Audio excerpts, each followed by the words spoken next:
Heterosexuals have the right to get married according to their orientation, but homosexuals, why shouldn't they have the same right? Okay, what he said is that heterosexuals have a right to get married according to their orientation. Why can't homosexuals have a right to marry according to their orientation?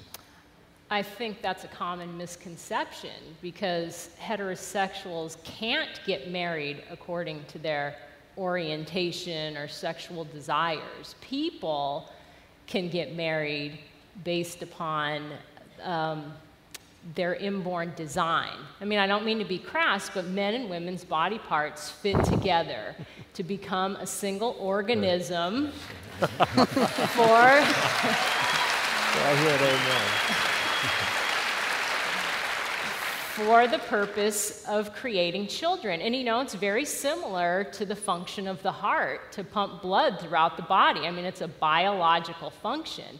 And then once the child's born, it's the unique gender differences of men and women that are necessary to raise a child in such a way that allows them to become full functioning members of society. And every study on parenting has proven this. It says they all say that children do best psychologically, emotionally, socially, even physically when they're raised by the parents who conceived them in the context of marriage. And historically, that's been the purpose of marriage. And marriage has existed throughout history, it's existed in every society, and it's always been for the purpose of bearing and raising children in the best atmosphere possible. Let's talk about the orientation issue, because he brought up an interesting word about orientation that, and you're saying really we have a right to marry based on gender difference, not orientation. But let's say we did that. Let's say it was about orientation. What would happen? Yeah, so if, let's just say sexual orientation or sexual attractions were the basis upon which we were allowed to marry, then pedophiles would have to be allowed to marry 6, 7, 8-year-olds.